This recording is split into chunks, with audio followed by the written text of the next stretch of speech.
Good afternoon, good morning, all that good stuff, man. We are back with another video with David DeMino from Double Tech and MCSC Sports. I am your host, Brooks. What's up? What up, Brooks? How you doing, bro? I'm doing great, man. Excited. We just got a killer WNBA playoffs. I spent more time watching that than I did NFL Sunday. Wow. So, speaking of the WNBA finals, man, Candace Parker comes back to Chicago. She brings back Beast mode. the first title for that franchise, her second in her career. What were your initial thoughts, bro? I think that everybody crowned Diana Taurasi a little bit too early, and that was not necessary. She did not need that motivation going into this. Candace did. They had the fan vote and called her the GOAT. And then Candace Parker has been coming off some time spent with her daughter, exploring other areas of her life. And then they want to act like she's washed and completely proven wrong. Took a ragtag group. Vandersloot is one of the top players in the WNBA. But when you compare having to go against the three-headed monster of Taurasi, Brittany Griner, Skylar Diggins, they came in there as heavy underdogs, 6 seed, and she carried them on her back. I was amazed to see the leadership and strength from Candace Parker. Absolutely amazing to see that. And again, Candace Parker, she was just voted the most overrated player in 2019 by her own peers. She gets benched for some very odd reason by Derek Fisher, who ends up letting her go to Chicago. I mean, this is just like one of the greatest stories right now for a champion ever. And again, you mentioned the fact that Phoenix had that big three, but so did Candace Parker in Chicago. They had CP3, obviously. You can put in Diamond DeShield, and you can put in Khalil Cooper there. And of course, they have the Vandersloots, that very famous married couple over there. I mean, this was as good of a matchup as you could possibly get. Yeah, and they stayed more balanced. That's where I think they really took advantage of the series, is that Candace could have taken over on offense, but she understood how important it was to put pressure on the defense with everyone.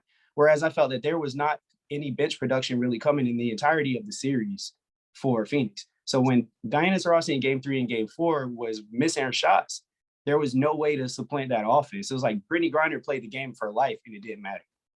Yeah, but it's unfortunate because again, you have someone who's putting up 20 and 10. She is literally barking and doing all those different things to Candace Parker, and then she ends up losing, and that just makes it a whole lot worse when you have such a great performance. But again, you bring up Diana Taurasi, the peer voted GOAT, and the fact that again she was abysmal game 3 and game 4. Right. I believe she had a, what was it, a minus 20 plus minus of minus 24 last night. I mean, shooting below 30%. And I don't think that everyone's given her enough credit for playing through injury in order to get there. Yep. She was injured the entire time that they were dealing with the situation with playing with Vegas, which was another stacked team. Mm-hmm. And then having to continue that, I would like to see the expansion of the time of rest that they get for the WNBA finals, because the Phoenix Mercury turnaround was pretty much immediate. And I think that was an advantage here for Chicago, to be honest. Yeah. Not only that, but then they also had to deal with just a lot of travel issues. They had to pay for their own flights, which is really its own issue. The fact that these WNBA players, they just signed this great collective bargaining deal, but then they still have to pay for their own flights and all these different things. But I feel like the NBA has a responsibility to take care of these players. If it's the business of basketball, if it's NBA cares, if you're trying to promote the WNBA, how are you letting them fly commercial to their finals? That's true. I mean, I don't think every WNBA team is still affiliated with an NBA team either. No, not at all. But like Connecticut, for example, that was in the Final Four. They don't have a corresponding NBA team. Yeah. But at the same time, the league itself should sustain it. You have an investment in the WNBA. You're trying to sell basketball. And not liking the WNBA, to me, is like, okay, you just don't like basketball. Simple as that. Yeah, I mean, and again, your favorite basketball players are out there enjoying the game and being a fan. You just saw Devin Booker with the cameras just taking pictures and all that. So why can't you guys? But back to the topic at hand, man. Kia Nurse was knocked out with an ACL tear right before the finals started. Obviously, Diana Taurasi, she had her injury woes. How big were those two issues in this loss? Because I feel like it's especially Kia Nurse and not having her off the bench, having to turn to Brianna Turner. I mean, you can't make up with that production? I mean, how big was that loss? You can't pull up for that production. Like I said, when you're looking at only being able to score with 3 players, that's going to be detrimental. And what's interesting is that this is the same issue that Phoenix had with the Mercury and with the Suns, is that we had historically poor bench production because of either injury or depth issues. And so for the situation with not having Nurse, you're getting dominated whenever they were going to the bench. If there wasn't at least 2 of the big 3 on the court for Phoenix, there were spurts where you said they were going a negative 24 plus minus when, Taurasi was basically playing the whole game with ankle injuries. So Yeah, and I don't know. I mean, you say that we crowned her too early. I mean, who else could possibly be the GOAT for the WNBA? I mean, you can go back to the Houston Comets days. You I can go to think I Maya think Maya Moore. Moore is still an interesting selection because winning is everything. I know that longevity is a huge factor and availability is the best ability in a lot of people's mind. But Mhm. when we're talking about straight peaks and getting to the championship game and closing out, she's one of the most clutch players of all time. I would say Absolutely. Maya Moore is in that conversation, even though she's not on the court. I would say I would put her in there too. I mean, again, 4 titles, multiple time MVP. Not only was she great for the WNBA, but she was great for UConn too. So Mhm. I mean, she's got to be in that conversation. If she's not one, she's definitely 1A. She's going in the Basketball Hall of Fame, no doubt about it. Big No fact. doubt about it. And then with Candace Parker now, do you think she's entered the conversation in GOAT talk? I would say her How do you resume is feel about that? there. I would say her resume is there, but I don't think, and I think she has the numbers to be GOAT, but I don't think she has the memorable career in order to do so. If you know what I mean. I mean, it, Understand she doesn't have the impact. Like you couldn't dodge Diana Taurasi when it comes yeah. to she's synonymous with the WNBA. Whereas You Candace have a Parker, fear of Diana Taurasi or Maya Moore. I yes, can't say that I'm scared of Candace Parker if I'm playing against her, but I'm not sure, as fearful of her as I would be of those two for sure. yeah. And she didn't have to show the impact scoring. She didn't have to go for 20 in any of these games in order to win. Yeah. And again, she's a defensive player of the year and she helped change around that defensive identity for that team. So the Yep. fact that again she was able to lead and let her ego aside and let Diamond DeShield and let Kalia Cooper, Finals MVP, take over when they had to. I mean, that speaks volumes about her career and her ego. Her willingness to sacrifice there shows a lot. And a defensive 4 is the key piece because even if they would have had to play Vegas, the matchup, because I was excited to see Aja Wilson versus Candace Parker. That's what I wanted to see most. Big facts. I think they So have a little personal beef too. I think. yeah, so I was super excited about that because it was like, okay, if she's defensive player of the year, she's coming back locked down. You have to hold her. That's really the test for me. And I don't think that Candace Parker really had to have a one individual matchup. It was more important of her taking a leadership role. She's obviously the vocal leader. I mean, when they do the mic'd up, you can hear her yelling, barking the whole time, which is exactly what you want. And so Exactly. she's getting all of the defensive intensity to go. But she kind of allowed Vandersloot to run the entire offense, game in, game out. They were heavy in pick and roll, and she's throwing dimes. Like, honestly, if we're talking about best pure point guards in the world, after Chris Paul, she's in that conversation, like even with NBA players. So obviously the story is about, Candace Parker. We talk about Vandersloots, talking about the Vandersloots, excuse me. But then what about just again this evolution that we saw with Kalia Cooper, her becoming finals MVP, her putting up these great numbers during this fantastic playoff run? Like, I mean, let's talk about it. Like, how great was She that for her? deserves the credit. Yeah, no one expected that. She is the surprise story. Exactly. Yeah. And And go ahead. yeah, you had to find offense somewhere, but they were playing with an unmatched energy. That's where I think Cooper really took advantage. She was playing with complete heart compared to Phoenix, who looks slow, tired, done. Yeah. They were only able to win in overtime. They got blown out 2 of the games. And again, like you said, you mentioned the fact that they had to travel on such a short schedule and they've had to go through so much just figuring out how they're going to get there and all these things. I do think it's a big factor, but then still got to show up to these games. You still have to play. You're a Yeah. professional athlete. So what are your thoughts? What do you think was the difference in Kalia Cooper's game now versus what we've seen before? I think it's just a huge amount of confidence within herself to be able to get these things done. Again, when you get empowered by your point guard and you get empowered by a future Hall of Famer, I think it brings you a whole lot of confidence. And again, they were able to put 5 shooters on that team. So Mhm. her job was just that much easier when you have that much firepower on your team and you're able to just get in those in between spaces, go to your go-to moves. I think that was the biggest factor for her. And again, confidence will do everything for you. So I think it's just great. And I think another interesting thing about this Chicago Sky team too is the fact that arguably like your two and three best players with Diamonds of Shield, Kalia Cooper, you have a great relationship there. But then Diamonds of Shield also had a great relationship with Lexi Brown, who she played AAU with in Georgia for the Georgia Ice. I just read a great Oh story wow, I about didn't know that that. on the Athletic, and you know Okay. her. So Antonio Davis was their AAU coach. They also had Ken Griffey Jr.'s daughter on there. I mean, they just had a They were stacked team. stacked. They Oh had a man, you didn't want stacked to see that team. squad. So they were able to Sheesh. just like be great. And that's where Lexi Brown became a great player for as a point guard. Obviously, she didn't get to play too much in the WNBA finals, but this was just a team that really coalesced together. I mean, Yeah. And Lexi Brown, she chemistry was supposed to is be there early, and then yeah, it's just everything really came together in the perfect opportunity. I mean, a sixth seed versus a fifth seed, two teams you don't really expect to see there. Chicago was really bad coming into these playoffs. So mhm. for them to be able to pull this off is just like, again, kudos to them.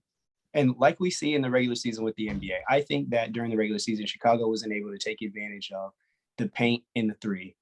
That wins regular season games. When you get into these big time playoff games and the court becomes smaller, it's who is the elite shot makers in the mid range? Who can get to their spots, like you said? Who can work the gravity is the main thing I feel. Whenever you're able to drag paint defenders out, whenever you're able to drag that extra shooter, and then you're knocking down mid-range shots, that's what we didn't see from Taurasi. That we did see from the entire unit of Chicago. Everybody was on. Big facts. All right, man. So speak about how great these finals were. Speak about how great these playoffs were, man. But how great was this WNBA season 25, the entirety of 25th my anniversary. existence here on this earth, man? How great was this season?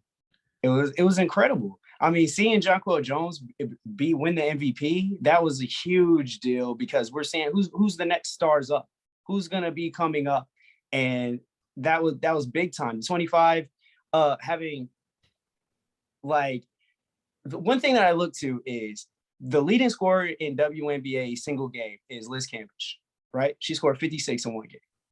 She's on the bench in the conference finals. That's how the talent level has grown over 25 years. When she would have absolutely been a dominant force at one time, now you have 8, 9, 10 players who are big time major hoopers on these last Final Four teams. It's incredible. I think that the talent pool and the interest level is driving force. I think that if you're not watching the WNBA, you're missing out on one of the most exciting games going on here in basketball. I would absolutely watch WNBA over any of the European leagues. Anything that's going on in Spain is not close. Yeah, and again, when you and this is just another example, I think, of just like when opportunity meets what's the saying? Opportunity meets Preparation, preparation, opportunity meets opportunity. preparation. Yeah, I mean the WNBA, they took advantage of the fact that they were on national TV multiple times. They had a Commissioner's Cup. They had all these different things going on, and now more people are wanting to go see the games. Yep. Now more people are coming out to cover it. Now you have just like more coverage. You have more people understanding these stories about these kids. Again, the Athletic puts out these great pieces about Diamonds of Shield and Lexi Brown. Like I'm not going to find that on ESPN necessarily. I'm No, not you're going to not. find that on Bleacher Report, but I will find it on like certain networks that are willing to put the money into these games. And I think again we're at a point right now where the WNBA is in the prime position to like really become really a dangerous sport for the summer, and being able to draw in a lot of viewers can become good business. The main thing is the fact that they just need to get their merch sales up or their merch sales up. Yeah, that was one of my big issues is that like, okay, there was not Jonquel Jones or Aja Wilson jerseys available in the team store. Yeah. What was the deal with their I read multiple tweets of Connecticut fans saying that they couldn't find any gear for their squad and felt like, well, if we had an NBA affiliate, then maybe it would be. I don't feel like they need an NBA affiliate to be supported by the WNBA team store. They're and a have very popular team anyway. Yeah, they're a very popular team anyway. They're UConn basketball. At the end of the day, like that's like maybe their only main competition. But again, you just got to have the proper investment. I mean, you have Twitter personalities being able to make some great gear. I Yeah. mean, what's it? FanDuel, they had the 25th anniversary gear. I got a shirt. So again, you just Oh, that's gotta dope. that's like the next step, man. I mean, and again, you gotta think about this too, guys. The NBA didn't really become a huge threat, a huge thing until like 50 years into the league or something like that. You know, once Larry Brown or Larry Bird and Magic Johnson came in, they weren't even filming NBA finals live. Mhm. Look where we are right now with the WNBA at year 25. You know, you got to give these guys some grace sometimes too. I mean, I understand they're not a profitable business, quote unquote, right now, but they can be if you give them the They right can be opportunity. if you continue to invest in it. And I think you're absolutely right about how long it existed before anybody cared about the NBA. We've been hooping since what 1940s, George Mikan, and then it's until the 80s until we care. Well, we can't discount the careers of everything that happened in the 60s and 70s then. Like it didn't matter because they didn't have the same fan base or because they were competitive with having the NBA and the ABA for a time. Yep. It just feels like to me, you have to allow it to organically grow. And I think that one thing that's going to be very interesting is we've heard that LeBron wants to own a franchise in the NBA. And I think eventually he will as a big billionaire. Would he be somebody that invests in women's basketball? Because based on everything that we've seen, he gets it. And I think that there is a chance that there will be multiple players that we see that are very supportive of WNBA that will be involved in front offices later. Like, for example, Dwayne Wade is consistently out at WNBA games and talking to players and building friendships and relationships. And now that he's in the front office of the Jazz, it's possible that as they continue to grow and get their bread up, that maybe one of these NBA players owning a WNBA franchise could be the catalyst for major fandom. You know, if LeBron owned a team and it was a WNBA team, all LeBron stands are rooting for whoever. I could see that taking off. So Yeah, that's what man. I kind of hope is that the support for the NBA continues for The WNBA. Akron LeBrons, man. I'm definitely gonna get Akron LeBron jersey. Yeah, that But would go right. That's what I'm saying. Why not? exactly, bro. And I think And I think you bring. Oh, go ahead. yeah, I just think it's a great stepping stone because if your ultimate goal is NBA franchise, which is what it is, getting the WNBA one and showing like we can run it, that's not going to count you out of that in the future. It's only going to help.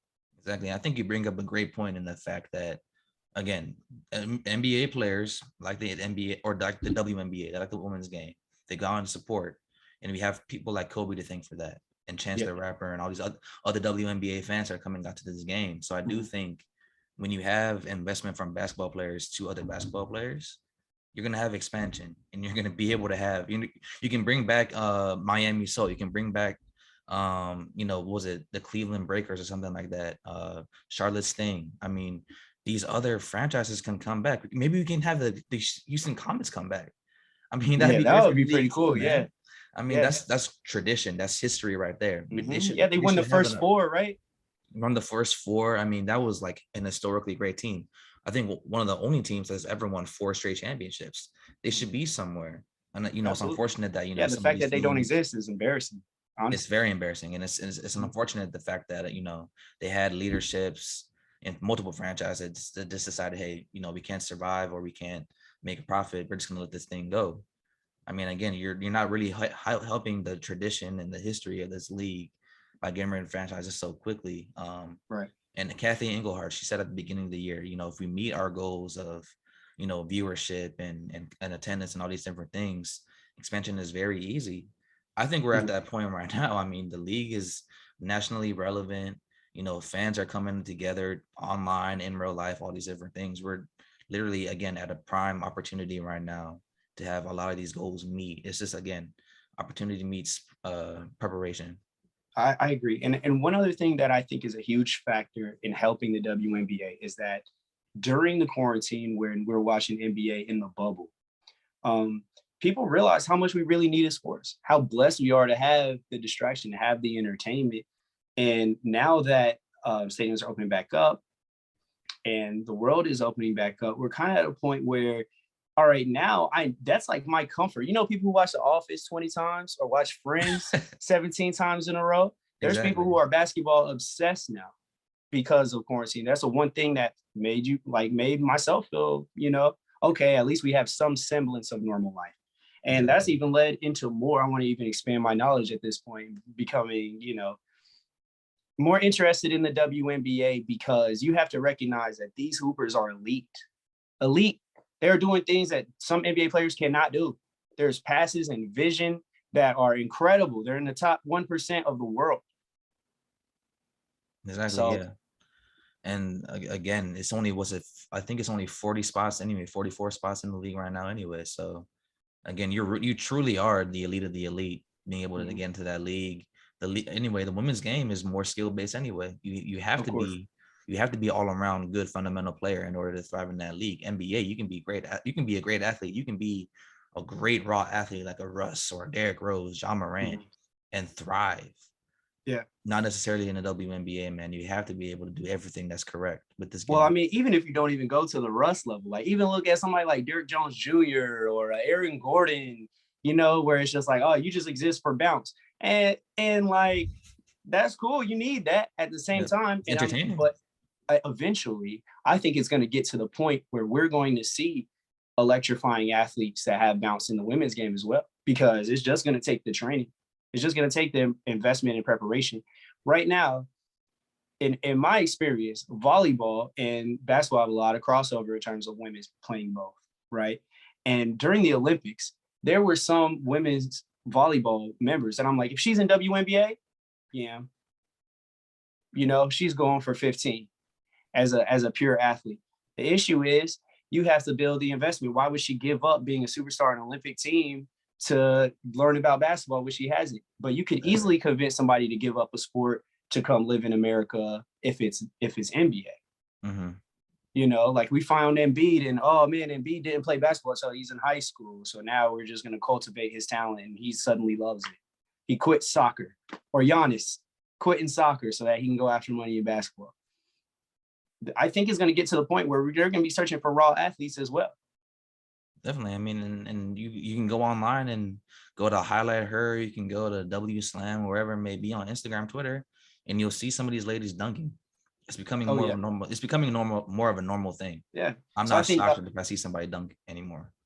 Yeah, it's not shocking, but it's still great. Yeah, exactly. I'd love to see it. I don't think you're going to get away with the dunk in the finals because look, they're not allowing it. The defensive intensity was incredible in these 4 games. At least, you know, in the 2 blowouts, but in the 2 that were close, game 2 and game 4, the defensive intensity was incredible, especially in the paint. Exactly. I loved how everyone got dirty grabbing boards. That's one thing that I saw that does not match the NBA game. The NBA game, I believe that you have to have rebounders at every position that are above average, because as you shoot the 3, rebounds are going to go past the big man, right? So you need to have great rebounders on the wing and guard position. That's something that the WNBA already figured out. Like, we're not going to out-rebound Brittany Griner with one person. This is a collective. Gang rebounds, man. Gang rebounding, key to any type of game, men's or women. But Chicago brings back this team. I think they can run it back. I mean, if everybody's healthy, you know, chemistry is still the same. But way too early predictions. To Chicago repeat? Aces a third again? I'm gonna say no. I think that it's too deep. I think that the WNBA is too competitive, and you're asking for a lot of sustainability for them to run it back. That's not to say I don't believe in Candace Parker in the unit. It's just I believe in the field. Okay. All right. How about yourself? I think I would have to agree with that. I still think the Aces have an opportunity, man. I think it's going to be interesting because, you know, Liz Cambage, I think she's going into a free agent year, or she's close to it. Again, she got benched by Bill Laimbeer, and Bill Laimbeer is lambasting her for conditioning and all these different things. Yeah. Asia Wilson's like, and she had the bunch of controversy at the Olympics dealing with the Australia versus Nigeria. Yeah, and, you know, allegedly got into a fight. I mean, it's a whole lot going on there, man. I saw the drama with Andrew Bogut, where Andrew Bogut is like, yeah, I can't believe she said that. And she's like, I don't even talk to you. Who? Andrew Bogut, like who is that? Anyway, yeah. I mean, great Australian player, but no, I'm not gonna go for you. Bogut. Hey, hold on. The Bogut disrespect. Don't do that. Well, that. You know what? And you want to know what? You're absolutely right, because again, I think if he doesn't get hurt 2016, I do think they're more can win again. It's more. It's Bogut out and Draymond ejected for some bullshit. Well, So James, yeah, I mean LeBron. That's what makes LeBron James, the best of all time to me, at least, is the fact that he was able to draw that technical foul, knowing his history, and he gets suspended for a game. I mean, that's some great mind that's games right next there. level mind That's games. He's mind games. going That's digging great deep. mind games. But I mean, regardless, bro, like it's gonna be interesting what happens with the Aces. Asia Wilson was just like emotionally devastated. I I saw mean, that. Didn't she that lay on the team, court for like 2 minutes something after? like that. Yeah, I mean, Some she was minute. inconsolable. You have to figure Mm. out like, all right, what's the next step? Because again, Bill Laimbeer has experience with this with the Pistons, losing to the Mm. Celtics, losing to the Lakers, And with the shot, and he yeah. was able to coach teams of lesser talent to victory in the early 2000s. So I think I think it's very possible. I mean, this is one of the most talented teams in the league. They were my favorite this year to win it all. Obviously they didn't. Brittany Mhm. Griner has that great stand against Asia Wilson, blocking her at the end. Yep. I mean, I think it's very possible. I would love for my Mystics to get back into the playoffs and just be more of a threat. It's unfortunate that Elena Della Don's been hurt for so long, but Right. to answer your question, man, I She's think an exciting player too. she's, I mean, 50, 40, 90. You don't see that in the women's game. Not at all. So, and she's definitely amongst the greatest of all time too. I mean, you have to put her in a conversation. But yeah, I mean, to answer your question short, I think the Aces could The Aces bring could it do it. back. Well, how do you feel about Breonna Stewart and Sue Bird having one last If opportunity Sue now? Bird comes back, Right. then I can say it. I mean, that's like the biggest question right now in everybody's mind. Do DT and Sue Bird come back? I think Sue Bird leaves. I think Sue Bird's ready to call it a career, and we'll see what happens. I mean, what else does she have to prove? What Nothing. else, really? I mean, if you come back, you're really just doing it for the love of the game. I mean, maybe she can be like a Tom Brady. I don't know, but I don't think she has anything to prove. I think she can call it a career and be okay with that. Mhm. Well, then there's a lot of pressure on Breonna Stewart to take over next season. Then Yeah. she's probably MVP favorite without Sue Bird. Yeah, and plus, I mean, she just had a great season coming off that Achilles tear. It's unfortunate she And it's wasn't able usually to the play. second year after the Achilles where you really take off, not Yeah, the and first one. that's the exciting thing about Breonna Stewart, Kevin Durant, John Wall, any Mhm. guy like that. So it should be a good time to see both games. But anything else to really talk about for the WNBA?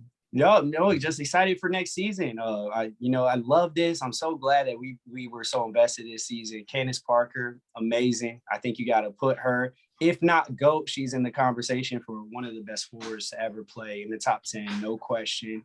One of the most clutch players, and like you said, although she didn't win MVP, it's her leadership that led to them winning the championship. And sometimes you got to take a step back to take a step forward.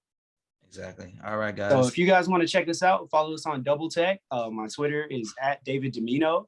We're going to talk about basketball tonight. We have NBA tip-off live stream going with the Brooklyn game versus Milwaukee. Can't Yeah. wait. The Defending Nets and the champs Bucks, against man. That's gonna be a KD. great game. Got Warriors versus the Lakers as well. That's gonna be a great. It's an action packed Action-packed NBA evening. opening day. So We have very. you have back to back great basketball chances to watch.